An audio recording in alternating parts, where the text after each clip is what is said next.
Assalamualaikum, salam sejahtera. Selamat datang kembali di channel cerita horor Pen History.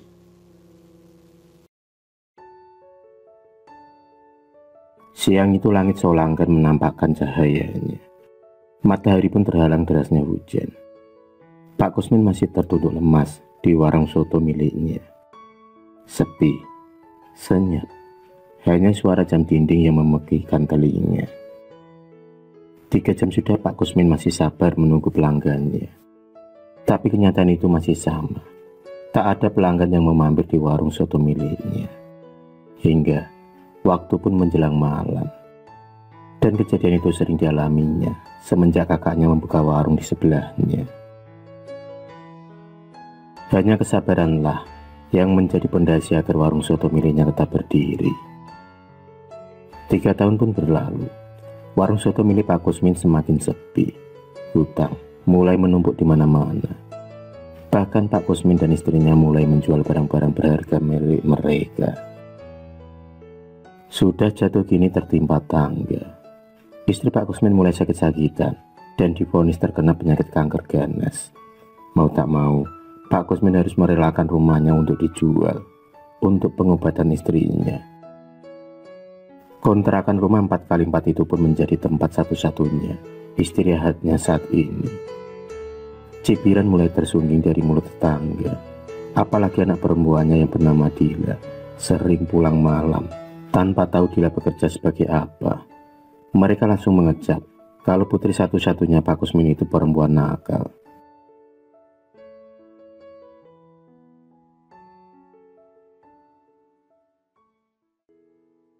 Pak Kusmin sendiri dilahirkan hanya 2 bersaudara, dia dan kakaknya. Tapi Pak Langit dan Bumi, Pak Kusmin memiliki sifat yang sangat berbeda dengan Pak Rusdi, keluarga satu-satunya yang dimilikinya saat ini.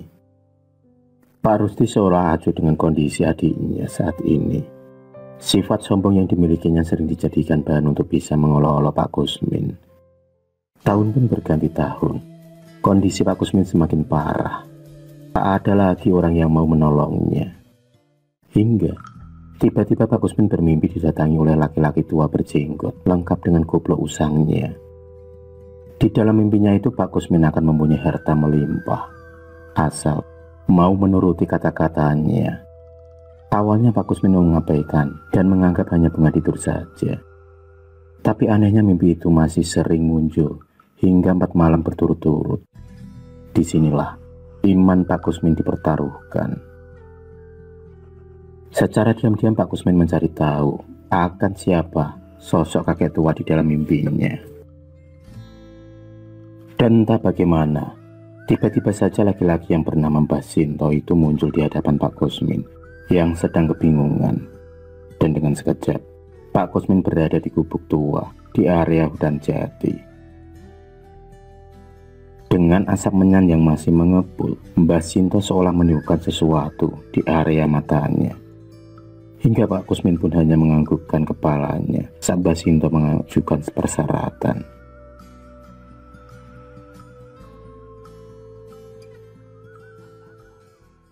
Satu jam kemudian, Pak Kusmin pulang dengan senyuman yang merekah. Senyuman yang sudah lama hilang dari dirinya. Dila yang tanpa heran mencoba mendekati dan bertanya kepada ayahnya. Disinilah perbincangan dimulai. Kita bisa menjadi orang kaya raya, Nduk, ucap Pak Kusmin dengan nada sumringah. Dila semakin heran dan penasaran dengan kata-kata ayahnya itu. Setelah menceritakan semuanya, Dila pun setuju dengan putusan Pak Kusmin. Malam berikutnya yang bertepatan dengan malam Jumat Kliwon, Pak Kusmin bersama Dila beranjak melangkah ke rumah Mbah Sinto. Entah bagaimana, mereka dengan sekejap sampai di gubuk Mbah Sinto, yang bisa dikatakan sangat jauh dari kontrakan Pak Kusmin. "Kowe wis siap, Nduk?" ucap Mbah Sinto sambil membakar menyan. Dila hanya mengangguk dan pasrah menuruti kata-kata dari kakek tua itu. Mendengar penuturan dari Mbah Sinto, Pak Kusmin pun mengangguk dan mengerti. Dila pun segera mengajak ayahnya itu untuk pulang, karena sudah tak sabar ingin melihat harta yang melimpah seperti yang dijanjikan oleh Mbak Sinto. Dan benar saja, sesampainya di rumah, Dila melonjak kegirangan karena melihat setumpuk uang serta pileon emas yang gemerlap di atas kasurnya. Kondisi perekonomian Pak Kusmin mulai membaik, bahkan 10 kali lipat dari sebelumnya. Warung sotonya pun kini dibanjiri pengunjung berkat lendir dari si pocong hitam itu sendiri. Kondisi istri Pak Kusmin pun berangsur mulai membaik berkat pengobatan alternatif yang lumayan mahal. Penampilan Dila seorang putri, wajahnya cantik terawat dan lengkap dengan aksesoris yang melekat di tubuhnya. 2 tahun sudah, keluarga Pak Kusmin merasakan kenikmatan semu. Mobil mewah, rumah berlantai 3, serta cabang warung soto yang ada di mana-mana, membuat Pak Kusmin lupa diri. Pencapaian Pak Kusmin membuat iri saudara kandungnya, yaitu Pak Rusdi.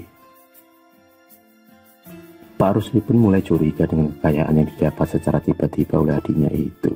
Hingga suatu pagi, Pak Rusdi yang tak sengaja melihat Dila keponakannya berjalan dengan tampilan super mewahnya, menumpangi mobil keluaran terbaru, membuat panas Pak Rusdi.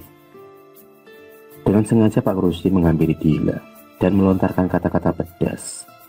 Tak hanya itu saja, Pak Rusdi tega merampas kalung serta tas Dila. Hanya dengan hitungan detik, Pak Rusdi pun mati tertabrak truk dari depan saat mencoba berlari. Dengan berjalannya waktu, Dila pun merasakan kehampaan sebagai wanita pada umumnya. Dia ingin merasakan hidup normal dan mempunyai pasangan manusia sama sepertinya.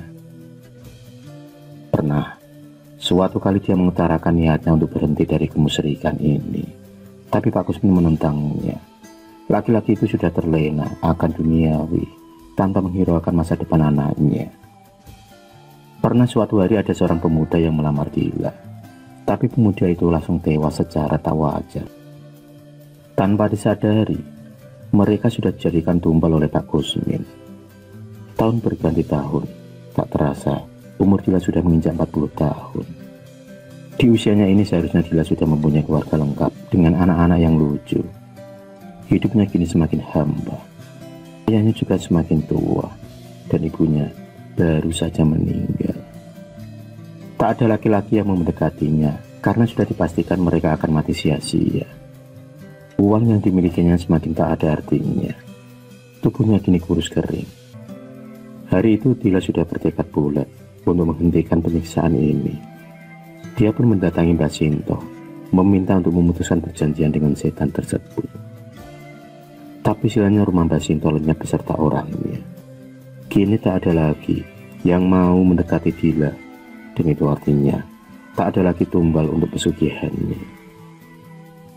Karena sudah 2 purnama Pak Kusmin tak menyediakan tumbal, akhirnya Pak Kusmin lah yang menjadi korban. Dia ditemukan mati secara mengenaskan di kamarnya sendiri. Dila pun semakin depresi dengan semua hal yang terjadi. Tingkahnya seperti orang yang tak waras. Setiap hari, Dila mengunci diri di kamar.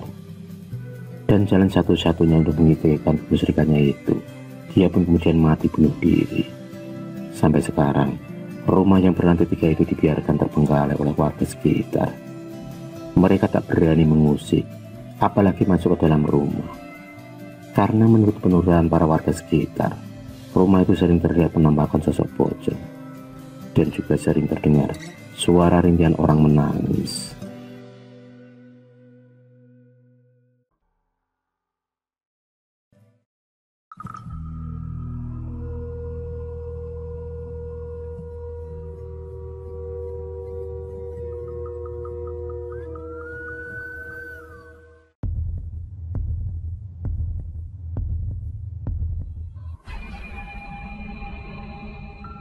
Terima kasih sudah menonton video cerita bergambar ini.